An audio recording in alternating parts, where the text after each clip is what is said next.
You know, you hear a lot about women being fooled into bad life choices, like working, promiscuity, and failing marriages.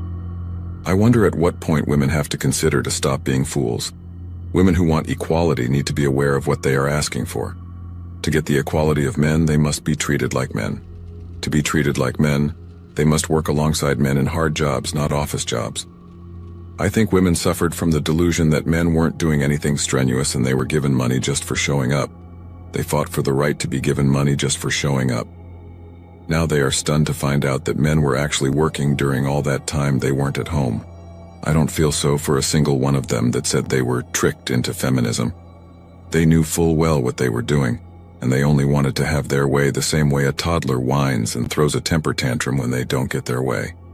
Don't ever believe that line of wanting equality is true. They can't even own up to the fact that they chose to live that life, but when they don't take accountability for anything, it's always something or someone else to blame. They drive men away, then wonder where they've gone. I'm sorry, where the good ones have gone.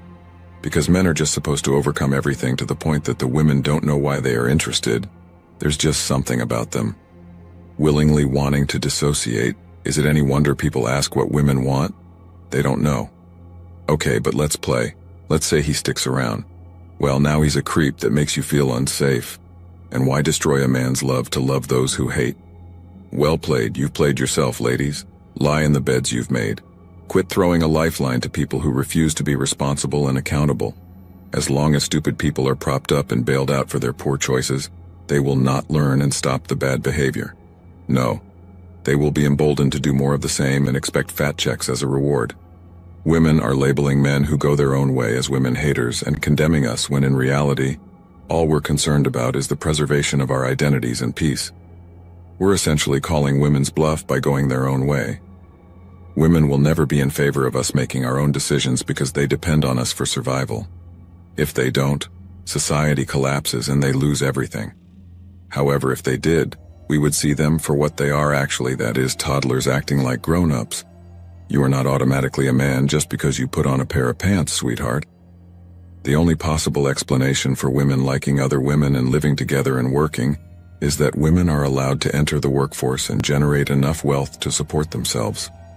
Since it's unlikely that women built their houses or founded the businesses or government organizations that the majority of these women work for, there aren't actually any women going their own way.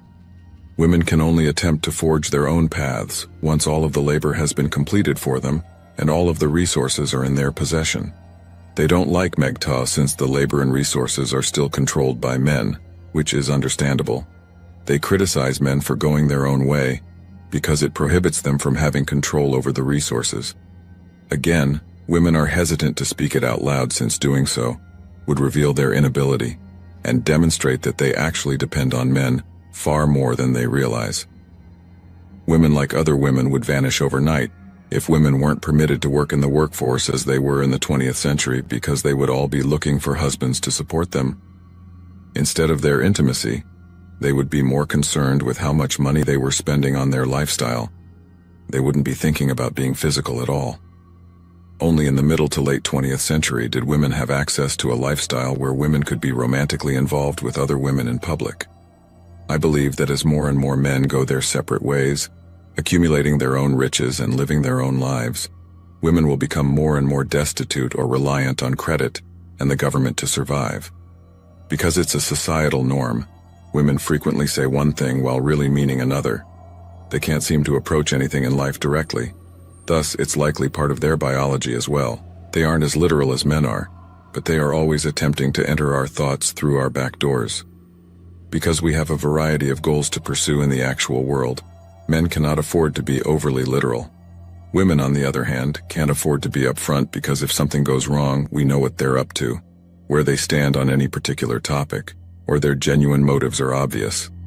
They don't want us to truly place the responsibility on them because women are physically and emotionally weaker. Women who were more successful at influencing males throughout history pass on their genes to subsequent generations. Men used to experience less agony and suffering when they died in war, at least in the past. However, nowadays, a man who gets divorced and loses his house, children, wife, and sense of purpose is in a far worse situation than a man who dies on the battleground. Women simply want us to accept the bait and fight them in a staged game. Love is our battleground. Projecting vulnerability gives women power because it encourages men to step up, get engaged, and take care of them. However, as women showcase more and more authority, males will go their own way and seek out other motivations for living in addition to defending women. Why should we still be here if women don't require our protection? Women want men to remain by their side, take care of them, and listen to their issues. But they also want men to believe that they are not dependent on us. With the promise of freedom from males, feminism has devastated the majority of Western women. Women need males more than they realize because they are unhappy at work and are turning into crazy lonesome cat ladies. But they won't confess it as long as it is taboo to do so. In the future decades, as our culture gets more conservative, they will eventually come to recognize it. Then rather than saying they need males because it's true, women will claim they do because it's fashionable to do so. When ladies scream out for males to assist them, a lot of men will genuinely respond and come to their aid, restoring the supposedly traditional connection. Once they appeal to men to assist them, neo-traditionalism will make a comeback. Then it's likely that many men will respond to their appeals and come to assist them. In exchange, they'll receive conventional relationships, and a new variety of neo-traditionalism will manifest itself. Women will suddenly claim to care about males in this scenario, thereby forcing men back to the negotiating table. Because the men's rights movement aims to reunite men and women in a conventional relationship, there are numerous traditions within it. That is likely another reason why the men's rights movement despises MGTOW 2.0. It not only educates men about the nature of women but also informs them that they have no chance of victory. Because they are mostly married and serving as white knights for the women in their lives, males in the men's rights movement sometimes struggle to adequately protect men. Their attention is first dispersed and not concentrated in one spot. But with MGTOW we speak the truth, and are not frightened of what others may say, even if they are liberal lunatics. Because we won't fit neatly into the gynocentrism box that males are meant to fit in, feminists despise us. You may either choose to be a conservative man, or a man who acts like a feminist. Feminists only want to give males those two options, since women benefit regardless of what they choose. This is why I feel that modern feminism has lied to women in general. Modern feminism has robbed women of their meaning and purpose, and given them a new purpose that is only making women more and more miserable. You only have to go and see the women around your society or online today to know what I mean. Women are miserable because of feminism. They think they're part of some positive movement that liberates them of their worries when in fact, it only steals their value from them. I was recently reading a study that said women who enter the marriage without a notch count, which is now a rarity, are the least likely to divorce. Women with 10 or more partners are the most likely to divorce, but this only became true in recent years, the study said. This only goes to show that the more women sleep around, the more they're likely to lose any sense of loyalty and future stability when it comes to relationships. On top of that, no man truly wants to be with a woman who has a high body count. You see, women were sold the dream of feminism in which they thought they'd be living the life of luxury, wealth, world, travel, luxury clothing, designer handbags and heels, and countless men simping around all of them. What they failed to realize was that this dream came with an expiration date, and that expiration date started as soon as they were close to hitting the wall. When they crossed the wall, the dream ended. It shattered into 1,000 pieces, leaving them wondering why men didn't want to chase them anymore, as these women kept on chasing corporate ladders and ignoring starting a family. At the end of the day, you can't beat nature.